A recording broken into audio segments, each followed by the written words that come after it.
আকাশবাণী আগরতলা স্থানীয় সংবাদ পড়ছি ইন্দিরা দেব। এখনকার বিশেষ বিশেষ খবর হল, কেন্দ্রীয় সরকারের মঞ্জুরিকৃত অর্থে বিভিন্ন প্রকল্প সরজমিনে খতিয়ে দেখতে উত্তর পূর্ব উন্নয়ন মন্ত্রকের 3 দিনের রাজ্য সফর আজ থেকে শুরু হয়েছে। প্রধানমন্ত্রী নরেন্দ্র মোদী আগামীকাল সকাল 11টায় আকাশবাণীর মন কি বাত অনুষ্ঠানে দেশ বিদেশের জনগণের সাথে মত বিনিময় করবেন। উপরাষ্ট্রপতি সিপি রাধাকৃষ্ণন বলেছেন, ক্যান্সারের বিরুদ্ধে লড়াইয়ে এবং এই রোগের উপর বিজয় অর্জনের জন্য মানসিক শক্তি অত্যন্ত গুরুত্বপূর্ণ। কেন্দ্রীয় অর্থমন্ত্রী নির্মলা সীতারামন সাধারণ নাগরিকদের জন্য KYC প্রক্রিয়া সহজ করতে সমস্ত আর্থিক নিয়ন্ত্রক সংস্থার প্রতি আহ্বান জানিয়েছেন। উত্তর পূর্ব অনূর্ধ্ব 15 বছরের মেয়েদের ক্রিকেট প্রতিযোগিতায় ত্রিপুরা ফাইনালে উঠেছে। এখন খবর বিস্তারিত। উত্তর পূর্ব উন্নয়ন মন্ত্রক বা ডোনারের সচিব সঞ্জয় জাজু প্রত্নভূমি ঊনকোটির স্থাপত্য ও ভাস্কর্য দেখে আপ্লুত। তিনি আজ বিকেলে কৈলাসহরে অবস্থিত প্রত্ন পর্যটন ক্ষেত্র ঊনকোটি পরিদর্শন করেন। পাহাড়ের গায়ে খোদিত অপূর্ব স্থাপত্য ও ভাস্কর্য ঘুরে ঘুরে দেখেন। ঊনকোটির গৌরব গাথা প্রত্ন ইতিহাস কিংবদন্তি সম্পর্কে অবহিত হন। ইতিপূর্বে ঊনকোটিকে আকর্ষণীয় করে তুলতে গৃহীত পদক্ষেপ, ভারতীয় প্রত্নতত্ত্ব বিভাগের উদ্যোগ সম্পর্কে খোঁজ খবর নেন। পরিদর্শনকালে তার সাথে ছিলেন তার সহধর্মিণী জ্যোতি জাজু, পূর্বোত্তর উন্নয়ন বিভাগের অধিকর্তা বিবেক গোয়েল, রাজ্য সরকারের পরিকল্পনা দপ্তরের সচিব LT ডার্লং, ঊনকোটি জেলার জেলা শাসক ড তমাল মজুমদার প্রমুখ। আজ বিকেলে শ্রী জাজু ঊনকোটিতে এসে পৌঁছলে ভারতীয় প্রত্নতত্ত্ব বিভাগ, ঊনকোটি জেলা প্রশাসন থেকে উষ্ণ অভ্যর্থনা জানানো হয়। শৈব তীর্থ ঊনকোটি পরিদর্শন শেষে উত্তর পূর্ব উন্নয়ন মন্ত্রকের সচিব সঞ্জয় জাজু আকাশবাণীর জেলা সংবাদদাতা অনুপম ভট্টাচার্যকে এক সাক্ষাৎকারে জানান, কেন্দ্রীয় সরকারের মঞ্জুরিকৃত অর্থে চলমান ও সম্পন্ন প্রকল্প সরজমিনে দেখতে তার 3 দিনের ত্রিপুরা সফর আজ থেকে শুরু হয়েছে। উত্তর পূর্ব উন্নয়ন মন্ত্রকের সচিব সঞ্জয় জাজু আজ উত্তর জেলার ধর্মনগরের ফুলবাড়ুইতে আগর চাষের গ্রাম পরিদর্শন করেছেন। তিনি আগর চাষীদের সঙ্গে মতবিনিময় করেন। পরে তিনি জানান, রাজ্যে আগর চাষের ব্যাপক সম্ভাবনা রয়েছে। আগর চাষীদের বিভিন্ন সমস্যার সমাধানে প্রধানমন্ত্রী এবং ডোনার মন্ত্রীর উদ্যোগে টাস্ক ফোর্স গঠন করা হয়েছে। টাস্ক ফোর্সের সুপারিশ অনুসারে বিভিন্ন পদক্ষেপ নেওয়া হচ্ছে। প্রধানমন্ত্রী নরেন্দ্র মোদী আগামীকাল সকাল 11টায় আকাশবাণীর মন কি বাত অনুষ্ঠানে দেশ বিদেশের জনগণের সাথে মতবিনিময় করবেন। এটি হল মন কি বাত অনুষ্ঠানের 133তম পর্ব। এই অনুষ্ঠানটি আকাশবাণী ও দূরদর্শনের সমস্ত নেটওয়ার্ক, আকাশবাণী সংবাদ ওয়েবসাইট www.newsonair.com ও নিউজ অন এআইআর মোবাইল অ্যাপে শোনা যাবে। অনুষ্ঠানটি আকাশবাণী, ডিডি নিউজ, প্রধানমন্ত্রীর দপ্তর তথা তথ্য ও সম্প্রচার মন্ত্রকের ইউটিউব চ্যানেলেও শুনতে পাওয়া যাবে। অনুষ্ঠানের অব্যবহিত পরেই এর আঞ্চলিক ভাষার অনুবাদ শোনা যাবে। এই আঞ্চলিক ভাষার অনুষ্ঠানটি রাত 8টায় পুনঃপ্রচার করা হবে। প্রধান বিচারপতি সূর্যকান্ত আজ বলেছেন, বিচার বিভাগ এবং এর সহযোগী অনুষ্ঠানগুলো জনগণের গভীর আস্থা অর্জন করেছে এবং এই আস্থা রক্ষা করা ও আরও শক্তিশালী করা সবার সম্মিলিত দায়িত্ব। তিনি আজ জয়পুরের কনস্টিটিউশন ক্লাবে অবসরের পরেও বিচারকের আসন শীর্ষক একটি সেমিনারে বক্তব্য রাখতে গিয়ে কথা বলেন। প্রাক্তন বিচারপতিদের ভূমিকার উপর জোর দিয়ে প্রধান বিচারপতি সূর্যকান্ত বলেন, বিচার ব্যবস্থা শক্তিশালী করার ক্ষেত্রে তাদের অবদান অপরিহার্য। নাগরিকদের মধ্যে আইনি সচেতনতা ছড়িয়ে দেওয়ার পাশাপাশি অবসরপ্রাপ্ত বিচারপতিরা আপোষ মীমাংসা ও মধ্যস্থতায় গুরুত্বপূর্ণ ভূমিকা পালন করতে পারেন।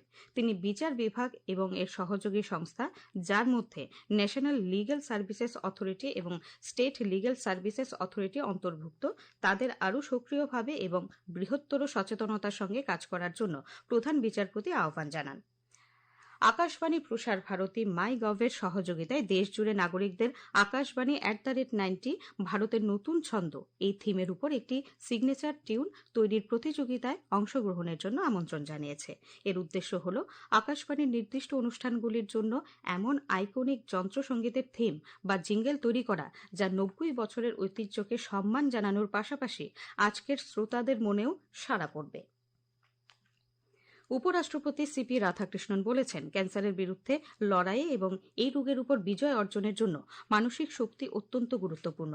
আজ জয়পুরে রাজস্থান বিশ্ববিদ্যালয়ের 35তম সমাবর্তন অনুষ্ঠানে ভাষণ দিতে গিয়ে তিনি ক্যান্সার প্রতিরোধে বিশেষ করে তরুণদের নেশা জাতীয় দ্রব্য ও তামাক থেকে দূরে থাকার আহ্বান জানান। ক্যান্সার প্রতিরোধ সম্পর্কে মানুষকে সচেতন করতে উপরাষ্ট্রপতি ব্যাপক জনসচেতনতামূলক প্রচারণার আহ্বান জানান।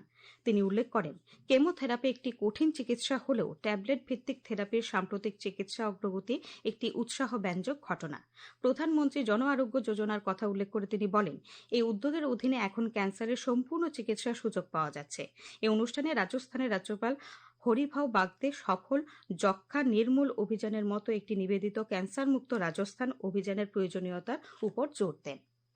রেজিস্ট্রার জেনারেল ও সেন্সাস কমিশনারের কার্যালয় জানিয়েছে, 2027 সালের আদমশুমারির জন্য জাতীয় টোল ফ্রি হেল্পলাইন নম্বর 1855 এখন সমস্ত রাজ্য এবং কেন্দ্রশাসিত অঞ্চল জুড়ে চালু হয়েছে।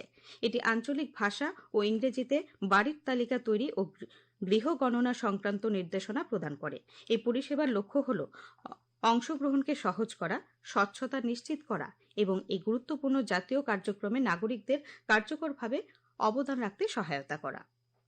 ত্রিপুরা গ্রামীণ ব্যাংক কর্মচারী সমিতি এবং ত্রিপুরা গ্রামীণ ব্যাংক অফিসার্স ইউনিয়নের চতুর্থ যৌথ রাজ্য দ্বিবার্ষিক সম্মেলন আজ আগরতলায় অনুষ্ঠিত হয়। সম্মেলনে উপস্থিত ছিলেন national federation of RRB bank officers অ্যাসোসিয়েশনের সভাপতি চয়ন সিং রাওয়াত। তিনি বলেন, গ্রামীণ ব্যাংক অফিসার্স অ্যাসোসিয়েশন চাকরির সুবিধা নিশ্চিত করা এবং স্পন্সর ব্যাংকগুলোর সাথে বেতন সমতার জন্য লড়াই করার ক্ষেত্রে গুরুত্বপূর্ণ ভূমিকা পালন করে। এই খবর শুনছেন আকাশবাণী আগরতলা কেন্দ্র থেকে। কেন্দ্রীয় অর্থমন্ত্রী নির্মলা সীতারামন সাধারণ নাগরিকদের জন্য কেওয়াইসি প্রক্রিয়া সহজ করতে সমস্ত আর্থিক নিয়ন্ত্রক সংস্থার প্রতি আহ্বান জানিয়েছেন। আজ মুম্বাইয়ে সেবির 38তম প্রতিষ্ঠা দিবস উদযাপন অনুষ্ঠানে ভাষণ দিতে গিয়ে অর্থমন্ত্রী বলেন, কোনো নাগরিককে যেন একাধিক আর্থিক পণ্য ও প্ল্যাটফর্মে একই যাচাইকরণ প্রক্রিয়ার পুনরাবৃত্তি করতে না হয়, তা নিশ্চিত করা সমস্ত অংশীদারদের সম্মিলিত দায়িত্ব। এই অনুষ্ঠানে তিনি সেবির বিনিয়োগকারী সচেতনতা উদ্যোগ জাগরুকের উদ্বোধন করেন। অর্থমন্ত্রী সতর্ক করে বলেছেন, কোন প্রধান এক্সচেঞ্জ, ডিপোজিটরি, ক্লিয়ারিং কর্পোরেশন বা বড় ব্রোকারের উপর একটিমাত্র সফল সাইবার হামলা জাতীয় পর্যায়ে বাজারকে অচল করে দিতে পারে, সম্পদ নিশ্চিহ্ন করতে পারে এবং জন আস্থাকে এমনভাবে নাড়িয়ে দিতে পারে যা পুনর্গঠন করতে বছরের পর বছর সময় লেগে যাবে। এই ধরনের বিশৃঙ্খলা এড়াতে তিনি সেবি এবং সমস্ত নিয়ন্ত্রিত সংস্থাকে অত্যন্ত সতর্ক থাকার আহ্বান জানিয়েছেন। আগরতলা ডিড রাইটার অ্যাসোসিয়েশনের 71তম প্রতিষ্ঠা দিবস উপলক্ষে আজ আগরতলা কোর্ট চত্বরে এক অনুষ্ঠানের আয়োজন করা হয়। অনুষ্ঠানের প্রধান অতিথি হিসেবে উপস্থিত ছিলেন এডিএম অসিত কুমার দাস। বক্তারা সংগঠনের দীর্ঘদিনের কার্যক্রম ও অবদান নিয়ে আলোকপাত করেন। মহিলা সংরক্ষণ বিলের সমর্থনে আজ আগরতলায় বিজেপির উদ্যোগে এক মিছিল সংগঠিত করা হয়। উপস্থিত ছিলেন মুখ্যমন্ত্রী অধ্যাপক ডাক্তার মানিক সাহা, প্রদেশ বিজেপি সভাপতি রাজীব ভট্টাচার্য, বিধানসভার মুখ্য সচেতক কল্যাণী রায় প্রমুখ। দক্ষতা উন্নয়নের মাধ্যমে যুব সমাজকে কর্মসংস্থানের সুযোগ করে দিতে প্রধানমন্ত্রী কৌশল বিকাশ যোজনায় গোমতী জেলায় 3 মাস ব্যাপী চলছে ইমার্জেন্সি মেডিকেল টেকনিশিয়ান বা ইএমটি প্রশিক্ষণ কর্মসূচি। গোমতী জেলা হাসপাতালে আয়োজিত এই কর্মসূচিতে অংশ নিয়েছে রাজ্যের 60 জন যুবক যুবতী। ইমার্জেন্সি মেডিকেল টেকনিশিয়ান কোর্সের মাধ্যমে জরুরি চিকিৎসা পরিষেবায় দক্ষতা তৈরি করা এই উদ্যোগের মূল লক্ষ্য। আজ বিশ্ব ভেটেরিনারি দিবস। পশু পাখির প্রতি যত্নশীল হওয়ার বিষয়ে জনসচেতনতা বৃদ্ধি এই দিবস পালনের লক্ষ্য। এবছর এই দিবসটির প্রতিপাদ্য বিষয় হল ভেটেরিনারিয়ানস, স্বাস্থ্য ও খাদ্যের অভিভাবক। বিশ্ব ভেটেরিনারি দিবস উপলক্ষে আজ সকালে আগরতলার আস্তাবলে ভেটেরিনারি কাউন্সিল ভবনের সামনে থেকে একটি পদযাত্রা বের হয়ে শহরের বিভিন্ন পথ পরিক্রমা করে। ভেটেরিনারি ডক্টর অ্যাসোসিয়েশনের সদস্যরাও এই পদযাত্রায় অংশ নেন। এখন খেলার খবর। উত্তর পূর্ব অনূর্ধ্ব 15 বছরের মেয়েদের ক্রিকেট প্রতিযোগিতায় ত্রিপুরা ফাইনালে উঠেছে। আজ গুয়াহাটির জর্জ মাঠে অনুষ্ঠিত সেমিফাইনালে রাজ্য দল 65 রানে মণিপুরকে হারিয়ে দেয়। আগামী 27 এপ্রিল ফাইনাল ত্রিপুরা খেলবে অসমের বিরুদ্ধে। ত্রিপুরা ফুটবল অ্যাসোসিয়েশন পরিচালিত অনূর্ধ্ব 16 বছরের অস্মিতা ফুটবল সিটি লিজে আজ থেকে শুরু হয়েছে। উমাকান্ত মিডি স্টেডিয়ামে উদ্বোধনী দিনে 2টি ম্যাচ অনুষ্ঠিত হয়। এতে পানিসাগরে ত্রিপুরা স্পোর্টস স্কুল 6-0 গোলে ফুলু ঝানু অ্যাথলেটিক্স ক্লাবকে এবং খুমপুই একাডেমি 4-0 গোলে নবোদয় সংঘকে হারিয়ে দেয়। আবহাওয়ার খবর। আগামী 24 ঘন্টায় রাজ্যের সবকটি জেলায় গরম ও অস্বস্তিকর আবহাওয়ার পূর্বাভাস জারি করেছে আবহাওয়া দপ্তর। তাছাড়া সব জেলাগুলিতে বজ্রবিদ্যুৎ সহ বৃষ্টিপাতের সম্ভাবনা রয়েছে। আগামীকাল দিনে সর্বোচ্চ তাপমাত্রা 36 ডিগ্রি সেলসিয়াস এবং সর্বনিম্ন 26 ডিগ্রি সেলসিয়াসের কাছাকাছি থাকতে পারে। আজ দিনে সর্বোচ্চ তাপমাত্রা ছিল 33.6 ডিগ্রি সেলসিয়াস এবং সর্বনিম্ন 26.8 ডিগ্রি সেলসিয়াস। সংবাদ শেষ করার আগে আবারও বিশেষ বিশেষ খবর। কেন্দ্রীয় সরকারের মঞ্জুরিকৃত অর্থে বিভিন্ন প্রকল্প সরজমিনে খতিয়ে দেখতে উত্তর পূর্ব উন্নয়ন মন্ত্রকের 3 দিনের রাজ্য সফর আজ থেকে শুরু হয়েছে। প্রধানমন্ত্রী নরেন্দ্র মোদী আগামীকাল সকাল 11টায় আকাশবাণীর মন কি বাত অনুষ্ঠানে দেশ বিদেশের জনগণের সাথে মতবিনিময় করবেন। উপরাষ্ট্রপতি সিপি রাধাকৃষ্ণন বলেছেন, ক্যান্সারের বিরুদ্ধে লড়াই এবং এই রোগের উপর বিজয় অর্জনের জন্য মানসিক শক্তি প্রয়োজন। কেন্দ্রীয় অর্থমন্ত্রী নির্মলা সীতারামন সাধারণ নাগরিকদের জন্য কেওয়াইসি প্রক্রিয়া সহজ করতে সমস্ত আর্থিক নিয়ন্ত্রক সংস্থার প্রতি আহ্বান জানিয়েছেন। উত্তর পূর্ব অনূর্ধ্ব 15 বছরের মেয়েদের ক্রিকেট প্রতিযোগিতায় ত্রিপুরা ফাইনালে উঠেছে। স্থানীয় সংবাদ আজকের মতো এখানেই শেষ হলো। পরবর্তী বাংলা স্থানীয় সংবাদ প্রচারিত হবে আগামীকাল সকাল 7:35 মিনিটে।